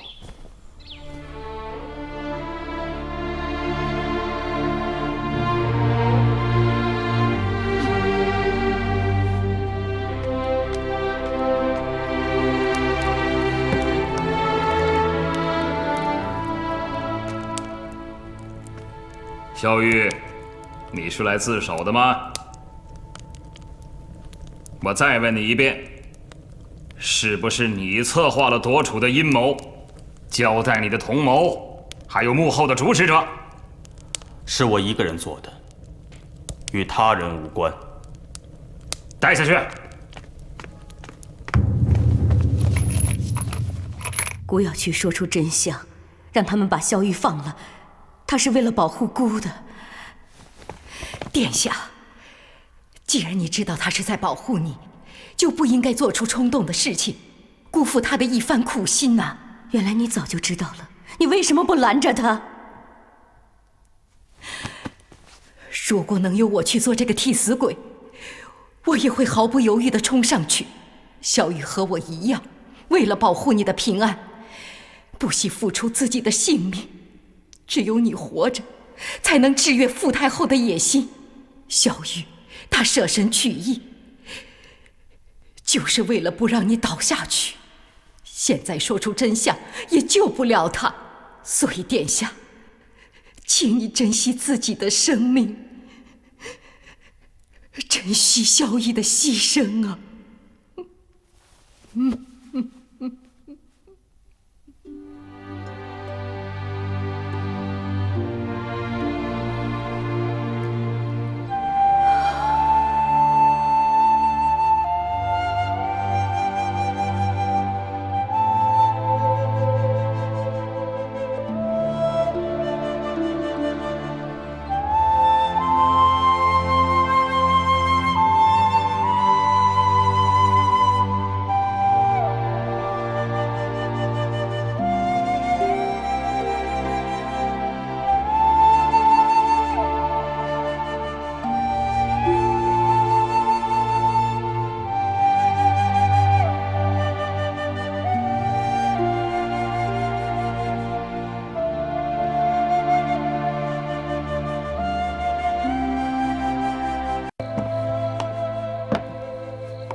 退下。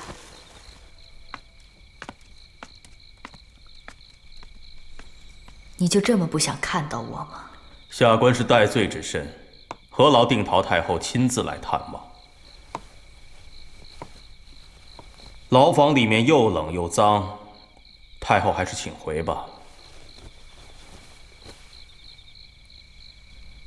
你又何必这么拒人于千里之外呢？就当作是老朋友叙叙旧。你这几天都没好好吃上一顿吧？来，这里有刚刚温好的酒，我陪你喝2杯。来，你这是做什么？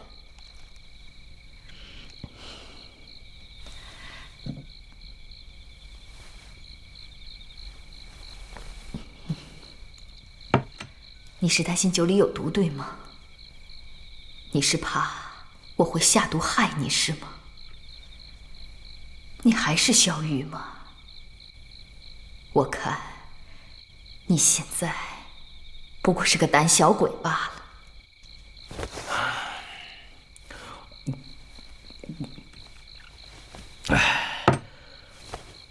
也罢，反正明天我就要上刑场了。临死之前有美酒与美人相伴，死又算得了什么呢？这才是我认识的萧玉。你是一个浪子，天下的女人你都不会放在心上的，对不对？我早就不是浪子了，如今不过是阶下囚，太后又何必把心神浪费在我身上呢？还不如不管我呢。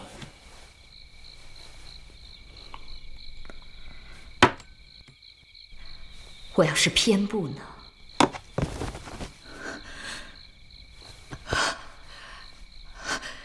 小玉，我本来就一无所有，如果再不靠自己去争夺的话，就只会被人遗忘。如今我拥有了一切，唯独缺少一个我真心喜欢的男人和我分享。小玉，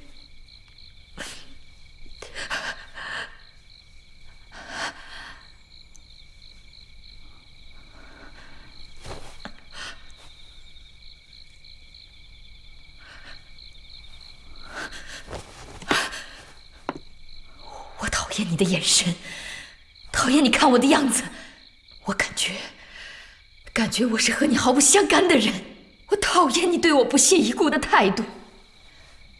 你就为了一个从不把你放在心上的女人吗？以至于你到了今时今日，她都不肯来看你一眼，你值得吗？你值得吗？你这个愚蠢的人，你值吗？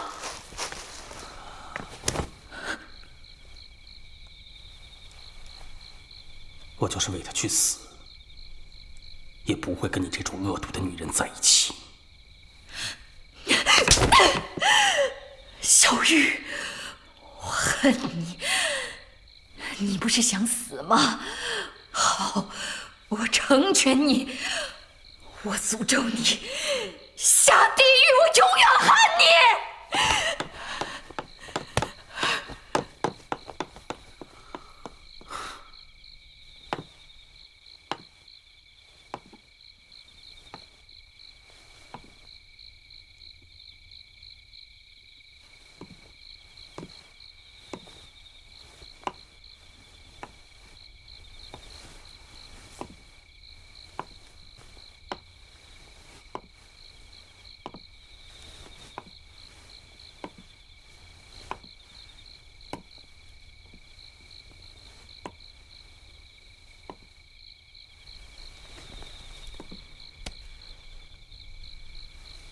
你难道没有自尊心吗？还来做什么？萧大人，我是来看你的。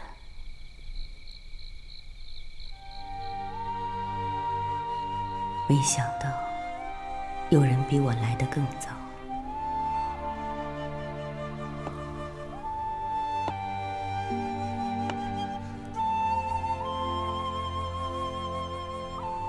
我知道，此刻任何话都显得多余，也显得虚伪。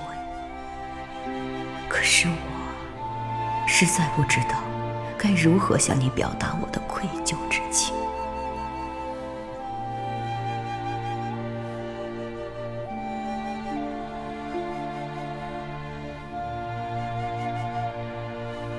我做这件事完全是出于自愿，并不希望你有此负担。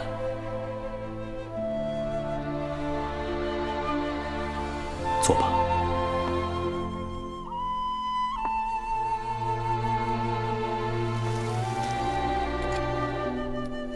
虽然这样做很失礼，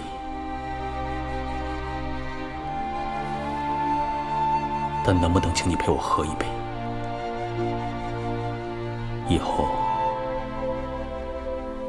就没有这种机会了。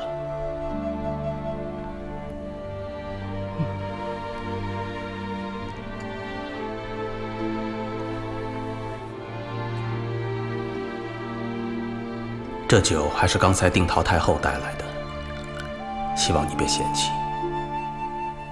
定陶太后，她也来看你了。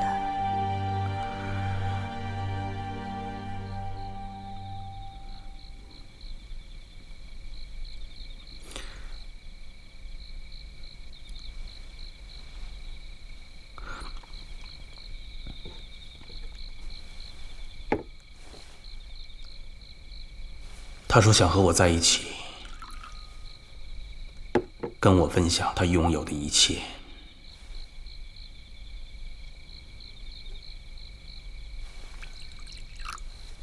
那你为什么没有答应他？我虽然贵为皇太后，可是我却救不了你。但是只要他说一句话，你就可以被赦免。你真的一点都不明白吗？这么多年，难道你从来没有感觉到？还是你一直装作不知道？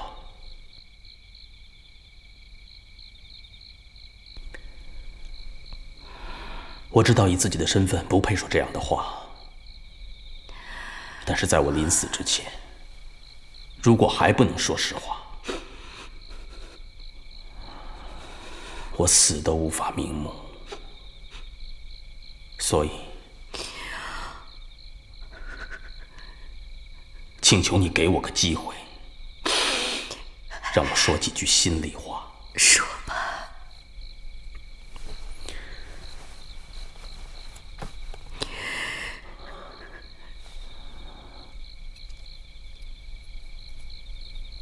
还记得这只簪子吗？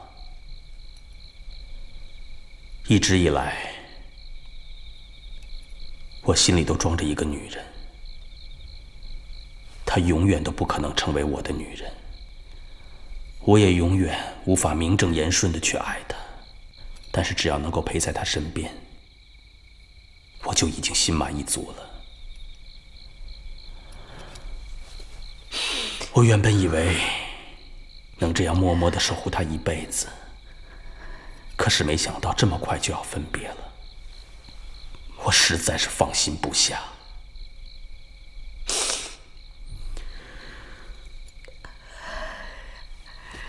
皇太后，请你答应我，替我好好照顾她，好吗？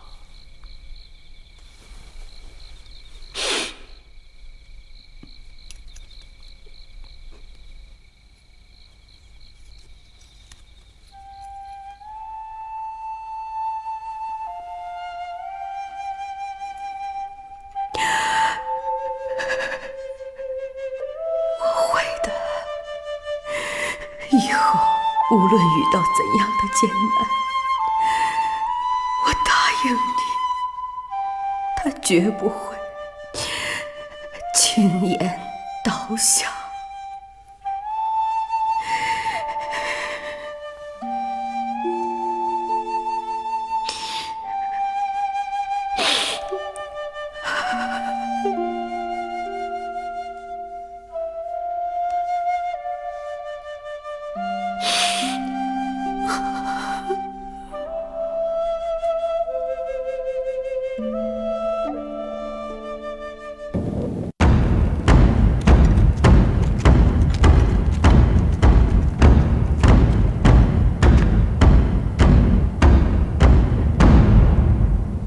你真的想要置萧大人于死地吗？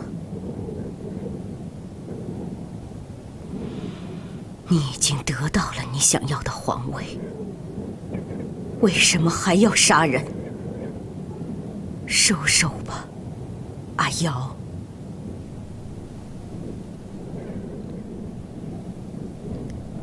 皇太后，除非幕后指使另有其人，也许还有转机。你都知道些什么？马上说出来吧，兴许还可以救他一命。行刑时辰到。等一下，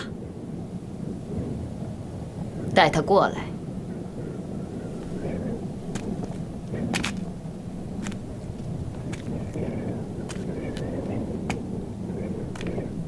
小玉，你现在还有最后一次机会，只要你把幕后指使说出来，就可以平安无事。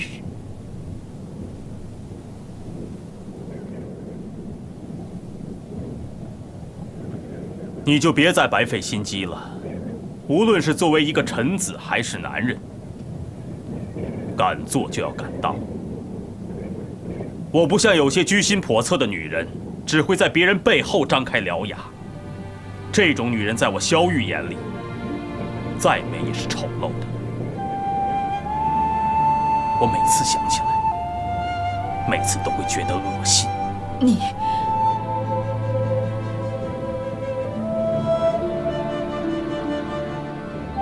天无私父，地无私载，日月无私照。萧玉舍身取义，撼山岳，撼大汉王朝。痛定思痛，满朝文武百官无不从刑场上看清孰是孰非。傅瑶终归没能把我从皇太后的位置上推下去。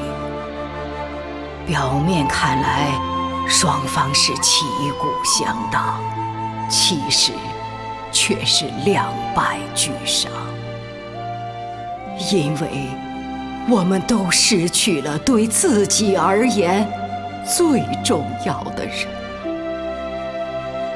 萧玉的死促成了我一生中最关键的转折。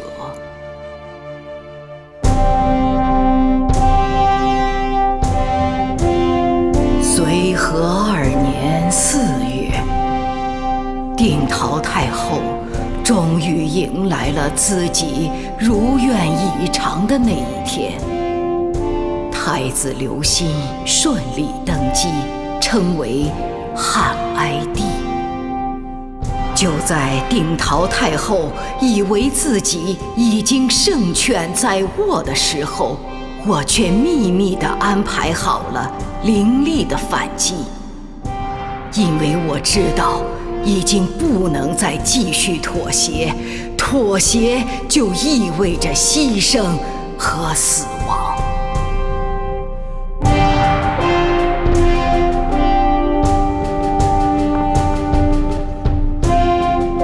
朕是与生俱来的皇帝，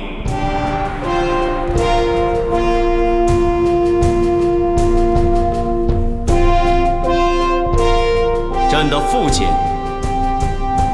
定陶王刘康与孝成皇帝一样，都是孝宣皇帝的孙儿，所以朕也是名正言顺的天子。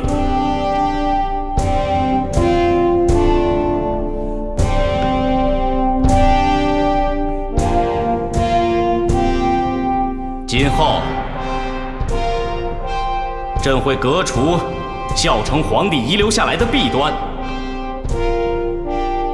再次重振祖父孝宣皇帝开创的盛世。支持朕的，朕会把它当作朝廷的栋梁来重用。如果有谁胆敢反对朕，朕将把他视为整个大汉的敌人。众爱卿，听清了吗？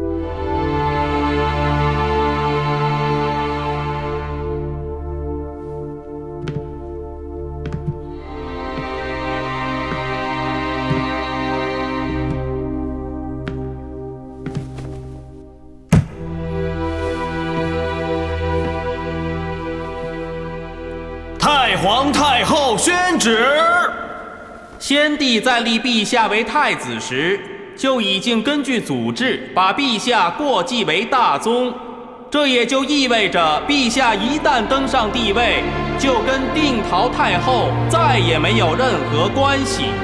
定陶太后应马上离开长安，返回封地。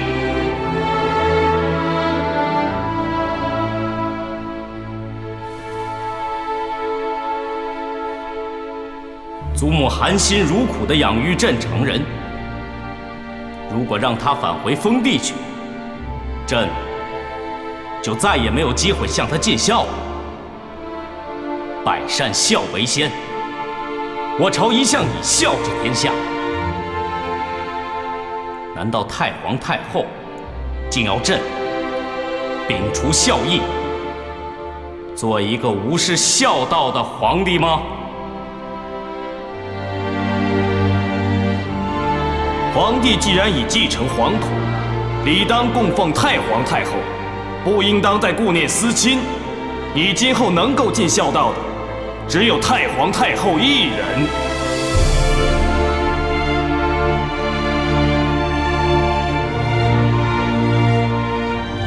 如果定陶太后不愿意回去的话，那姑只好让皇上陪同她一块儿离去了。恭请定陶太后离开长安。恭请定陶太后离开长安。恭请定陶太后离开长安。恭请定陶太后离开长安。恭请定陶太后离开长安。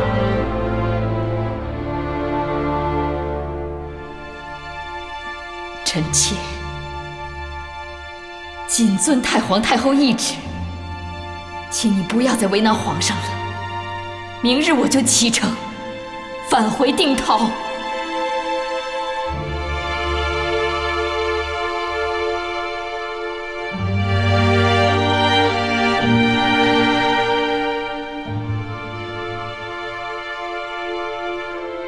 我知道你走得很不甘心，但是为了你的子孙着想，你只能回定陶。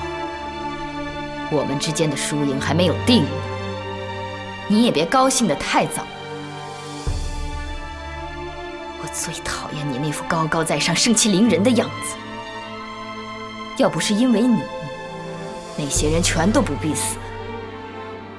从你一开始跟我作对，抢走属于我的一切，就应该想到会有这样的后果。你才是罪魁祸首。你真是无可救药，你赶紧回定陶去，永远都不要踏入长安半步。我知道，虽然你是太皇太后，可是你要清楚，当今皇帝是我一手养大的孙子，他血管里流的是对王姓的仇恨。不要妄想下毒手毒害我的孙儿。虽然我远在定陶，可是我还是会对长安城内的一草一木了如指掌的。你记住，总有一天，我还会回来的。到那个时候，我会要你恭恭敬敬、俯首贴耳地跪在我面前，向我行礼。从这一刻起，我开始向女性的软弱做最后的诀别。从这一刻起，我决心拥有至高无上的权利，全新的启程，全新的考验，全新的对决。